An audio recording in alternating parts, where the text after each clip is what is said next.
لسروی مجاره زیادتر ج خانم لمیس جدید تویجرو شروع سیاسی ناف دولتی ج جنیف سوئیس رای پرسین خانم لمیس گلک بخیرات یا کردستان میستوشار امریکا دبیجید به همو هزا خو پشتوانیا اسرائیل کن حتی وی شریدا سرب کیویتنو تفجر حماس نهلی لأن بيجن تفجر حماس لكرت غزة إنما آیا دچل یمنی کن دچل حزب الله کن دچل گروپین چکدار کن لسوریا و عراقی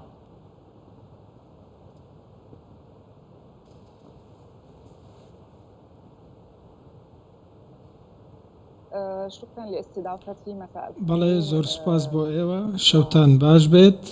في الحقيقة ڕاستیەکەی بەرەی بەرەنگاری یاخود مقاومە وەکو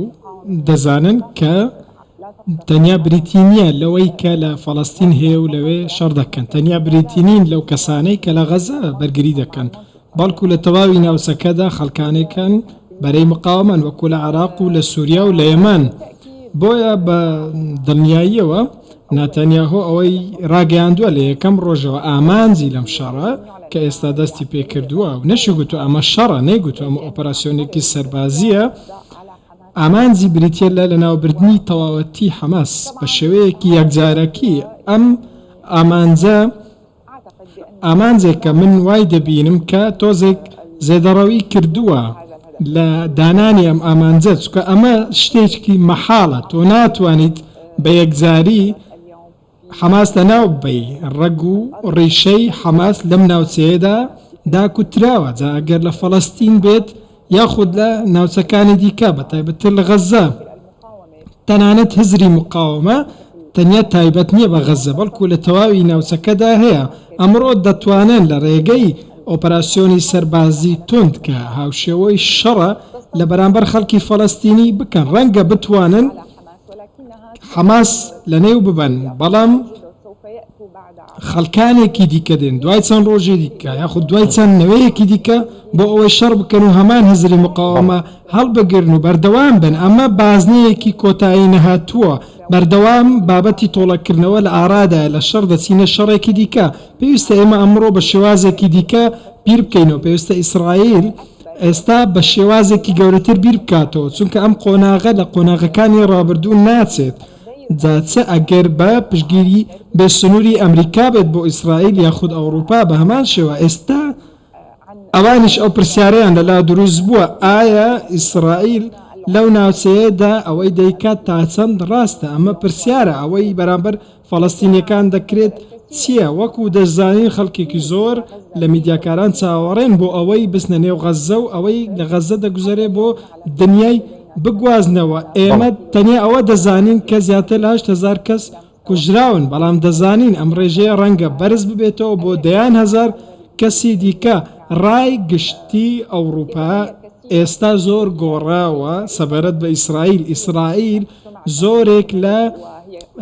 ناوبانگی خۆی لە دەست داوە خەڵکێک هەست و سۆزی لەگەڵ ئیسرائیل نەماوە بۆیە لەمەوەیە کە ئەو پێداگرە لەسەر لە نێوبردنی حەماس و دەیە بەیەکجاری لە نێوی بەڵام من وای دەبینم ئەمە مەترسیەکی گەورەیە بە سەبارەت بە ئیسرائیل بەڵێ وەزیری دەرەوەی ئێران لە قەتەر بووە چاوی بە سەرۆشی مەکتەبی سیاسی بسووتنەوەی حەماس ئیسماعیل هەنیە کەوتووە دەچێتە تورکیا چاوی باکان فیدانی شەکەوێت ئەم جۆڵە سیاسیانە لەم ناوچەیە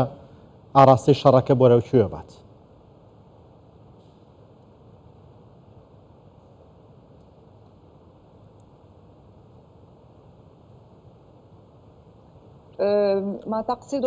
ئەوەی کە ئەو جموجۆڵە سیاسیانەی هەیە ئەوەت مەبەست ئەوانەی کە حەماسە مەبەستم سەردانی وەزیری دەرەوەی ئێرانە بۆ قەتەر کۆبوونەوەی لەگەڵ ئیسماعیل هەنیە و سەردانی دواتری کە بڕیارە سبەینە بێت بۆ تورکیا لەگەڵ وەزیری دەرەوەی تورکیا هاکان فیدان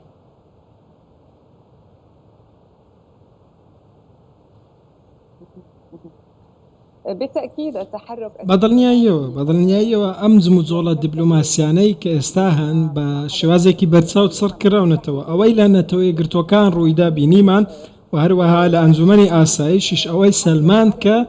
جموجۆڵێکی عەرەبی هەیە لەسەر ئاستی باڵا و هەروەها کۆدەنگێک لە نێوان وڵاتە عەرەبەکان هەیە بۆ ئەوەی بابەتی فەڵەستین یاخود بابەتی دیلەکان هیچ نەبە یەکلایی بکرێتەوە تەنانەت باسی هاریکاری مرۆیش کرا ئێمە دەزانین ڕۆژی پێنجشەممە یاخود تاکو ئەمڕۆژ هاریکاریەکان بەردەوامن بەڵام بەپێی پێویست نین لە ئاساوڕوانەکانی خەڵکی غەزە نین کاتێک چەند وڵاتێکی کاریگەر یەکتری دەبین و گفتوگۆ دەکەن ئەو وڵاتانەی لە ناوچەکە کاریگەریان هەیە سەبارەت بە حەماس جاچ وەزیری دەرەوەی ئێران بێ بسێ بۆ قەتەر یاخود دواتر بسێ بۆ تورکیا ئێمە دەزانین کە زۆر شتی دیکە بە دوای ئەم دانیشتانەدا دەهێن لە زەویدا لە حەماس و غەزەدا واقعی ئەم جموزۆڵانە دەبینین دەکرێت چاوەڕێ زیاتریش بکەین کە وڵاتە عەرەبیەکان هەمویان بەیەکەوە کۆنگرەیەکی عەرەبی هەرێمی ببەستن بۆ ئەوەی ئەم بابەتە یەکلایی بکەنەوە هەر هیچ نەبێت یاخود بۆ ئەوەی نێوەندگیری بکەن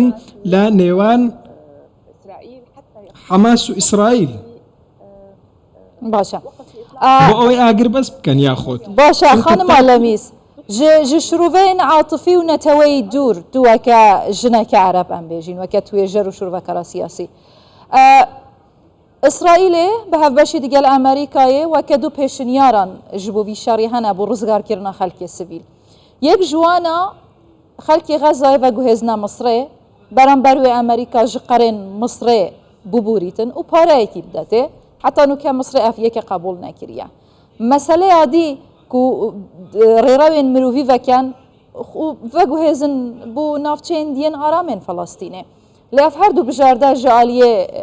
xelkê Xezayê hatine radkirin û qebûl nakin ku bi temamî war û malê xwe bicihbêlin eger bi vî rengî biçîtin em çavereyî kareseteke mestra mirovî nekin li kerta Xezayê û bi mezinbûna vê karesatê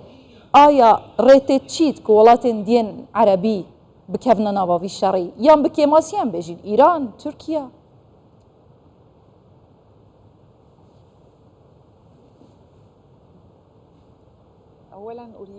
لە سەرەتادا من دەمەوێت ئەوە ڕاست بکەمەوە کە من شیکەرەوەی سیاسی هەست و سۆزدار بم یاخود بە هەست و سۆزەوە قسە بکەم من باسی شتی فاکت دەکەم باسی شتی واقعی دەکەم هیوادارم بگەینە ئەم جۆرە شتانەش لە کارکردندا هیوادارم هەمومان وا بیر بکەینەوە بەڵام ڕاستیەکەی هەر شتێک بۆ یەکلاکردنەوەی سیاسی هەبێت پەیوەست بێت بە هێنانە دەرەوەی ژمارەیەک فەڵەستینی لە غەزە بۆ ئەوەی بچن لە مسر بنیشنەوە لەوێ نیشتەجێیان بکەن ئەمە شتێکی ڕەتکراوەیە لەلایەن مسرەوە تەنانەت سەرۆکی ئەمریکا بەڕێز جۆ بایدنیش ئەمەی ڕەت کردەوە لە ڕێگەی ئەو لێدوانانە و ئەو پەیوەندی لەگەڵ عەبدولفەتاح سیسی سەرۆکی مسر ئەنجامیدا ئەو پێی گوتووە ئەمریکا ڕازیە یاخود مسر ڕازی نییە بەوەی بە هیچ شێوەیە خەڵکی غەزە بێن لە مسر نیشتەجێ بکرێن ئەوانە لێک تێگەیشتنیان نەبووە سەبارەت بەم بابەتە و هەروەها کۆدەنگی عەرەبیشێ بۆ ئەوەی ئاگربەست ڕابگەیەندرێ ئاگربەستێکی دیاری کراوە بەڕای من هەر چارەسەرێک ئێستا گرنگی سەلامەتی وڵاتانی دەوروبەر یاخود گرنگی سەلامەتی پەیوەندی لەگەڵ ئیسرائیل و خەڵکی غەزە نەکەن ئەو چارەسەرانە چارەسەری درێژخایەن نین و چارەسەری یەکلاکەرەوە نین و ئەنجامی باشیشیان نابێت فراوان بوونی ئەم شەڕە بۆ ناوچەکانی دیکەوە بەردەوامی ئەم شەڕە یەکێکە لە گەورەترین ئەو مەترسیانەی کە دەکرێت تەشەنە بکەن و هەروەها یاریزانە سەرەکیەکانی ناوچەکەش بێنە نێو ناوچەکەوە چونکە هاتنەوەی هەر یاریزانێکە خودت هەر وڵاتێکی گەورە بێتە سەر هێڵەکە لەم بابەتەدا دەکرێت جەنگێکی دیکەی جیهانی هەڵبگیرسێت بە تایبەتیش ئەمریکا دەیەوێت کە ئەم ململانەیە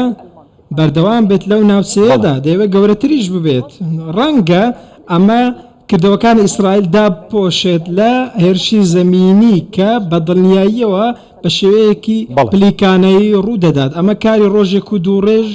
نییە بەڵام بەردەوام دەبێت لەم کارە و دەیوە غەزە داگیر بکات ئەمە دەکرێت شتی دیکەش لە ناوچەکە ڕادن بەڕێز لەمیز بۆ پێتان وایە ئەمریکایەوێت دۆخەکە لەم ناوچێ بەو شێوەیە بێت لە کاتێکا زۆربەی شرۆڤەکاران ئەڵێن چێ وڵاتانی ئەوروپا چێ ئەمریکاش خوازیاری ئەوەن ڕۆژهەڵاتی ناوەڕاست ئارام بێت ئارامی ڕۆژهەڵاتی ناوەڕاست ئارامیە بۆ تەواوی جیهان بۆیە پێتان وایە ئەمریکا ئێستا خوازیاری ئەوەیە دۆخەکە بەم شێوەی ئێستا بەردەوام بێت چه سوودێکی بۆ ئەمریکا هەیە؟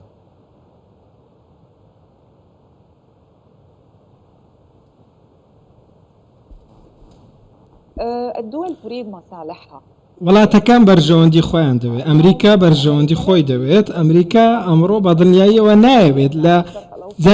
جەنگ لە ڕۆژهەڵاتی ناوەڕاست بە شێوەیەکی گشتی هەڵبگیرسێ وەکو تەواوی ڕۆژهەڵاتی ناوەڕاست چونکە ڕۆژهەڵاتی ناوەڕاست سەرچاوەیەکی سەرەکی نەوتە ناوێت لەو ناچێوایە بەڵام سیاسەتە شکست خواردەکانی ئەمریکا لە ڕۆژهەڵاتی ناوەڕاستدا یاخود سیاسەتەکانی ئەمریکا کە مافی نەتەوەیەکی بە تەواوی پشتگی خستووە لە خاکێکی دیاریکراوی وەکو غەزەدا و هەروەها ئیدارەی ترامپ کە گوتی قودس پایتەختی ئیسرائیلە و پایتەختی یەهودیەکانە ئەمە پێشێلکردنی مافی خەڵکانێکە ئەمە پێچەوانەی ئەوەیە کە مافی خەڵکی دەستەبەر بکەیت ئەمە پێچەوانەی ڕێکەوتن بۆ لەگەڵ وڵاتانی عەرەبی و هەروەها پرۆسەی ئاشتیشی تێکدات لەگەڵ عربەکان و نێوان ئیسرائیل و فەڵەستینیش تەواوی ئەم تیۆریانە لە 7 ئۆکتۆبرەوە هات نەدی چونکە بینیمان لەگەڵ 7 ئۆکتۆبر تەواوی ئەوەی هەبوو پرۆسی ئاشتی عربیش شکستی خوارد لە ناوچەکەدا سەرکەوتون نەبوو ئەمە گەورەترین شکست بوو لە ناوچەکەدا باشە هێژارە داوی هێشتا بکەم شکەرەمەخۆ ئەگە بیرانگیە جەنابێ هەوات بێژیتن وڵاتێن عربی دکارن بە فشارێن خۆ ئەگەر بەستی ڕابگەهێنن لە کەرتێ غەزایە ئەگە جددینە بڕاستی عاجزن براستیژی دخوازن ئاگربەس بهێتە ڕاگەهاندن بچی ژالیە خۆ زەخت و فشاران لەسەر ئیسرائیلێ دروست ناکەن مەسەلەیە پەیوەندیەن دیبلۆماسیە سیاسیە مەسەلە بازرگانیە هێژی بالیۆستخانەی ئیسرائیل گەلێکوان وڵاتان ڤەکرینە و کارێ خودکەن هێژی ئاوەگورا بازرگانی هەیە ما نکارن بڤێڕێ زەخت و فشاران لەسەر ئیسرائیلێ زێدە بکەن حتا گەهنە ئارمانجا خۆ یان براستیژی جددینینە لەسەر مەسەلەیە فەڵەستینێ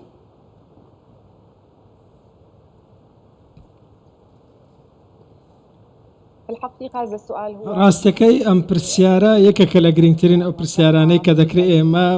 لە خۆمانی بکەین لە مێژووی هاوچەرخی خۆماندا ئەم پارچە پارچەبوونەی عەرەب لەبەر چییە هۆکار چییە بۆچی ناتوانین ئێمە بە یەک ڕێزی بوەستین هەمومان بەرگری لە دۆزە ڕەواکانی خۆمان بکەین ئێمە ناچینە ناوچەیەکی دیکە و شەڕ بکەین و داوای شتێک بکەین یاخود خاکی کەسانی دیکە بدزین یاخود مافەکانیان پێشێل بکەین کێشەی سیستەمە عەرەبیەکان وڵاتە عەرەبیەکان ئەوەیە کە وڵاتگەل و سیستەمگەلێکن ئەجێندای سیاسی تایبەتی خۆیانێ هەر یەکەیان نەوەت گەورەترین هێزە کە عەرەبەکان دەتوانن بەکاری بێنن لە بەرامبەر هەر دەوڵەتێکی جیهاندا عەرەبەکان دەتوانن هێزێکی زۆر مەزن بن لە جیهاندا ئەگەر بەڕاستی ئەم هێزەی خۆیان بەکارهێنە تەنانەت جوگرافیاش لە ناوچەکەدا زۆر گرینگە چونکە لە نێوان خۆرهەڵات و خۆرئاوادایە دەتوانن ببنە هێڵی بێگەیشتنی ئەوانە کاتێک ڕێکەوتنی ئاشتیشان لەگە ئیسرائیل واژوو کرد دەزانین کە ئەمە سعودیا کە پێگەی ئەمریکا لەوێ هەیە بە هەمان شێوە لە کەنارەکانی ئەمریکا پێگەی ئەمریکا هەیە لەو ناوچەیەدا بە پێچەوانەوە لەگەڵ ئێرانیش نێوانیان باش نەبوو خۆر ئاوا ترسی عەرەبی بەکارهێنە لە بەرامبەر ئێراندا بۆ ئەوەی بتوانن دوژمنایەتێکی بیرڕاوەڕی بەرهەم بهێنن لەمەوە پارچە پارچەبوون لە نێوان عەرەبەکان دروست بوو دابەش بوون و پەیوەندیان لەگەڵ چەند ناوچەیەکدا تێکچوون بەڵێ بەڕێز لە مێزجەدید توێژەر و شرۆڤەکاری سیاسی نێودەوڵەتی لە ژنێفی سویسرا لەگەڵماندا بوو سپاس بۆت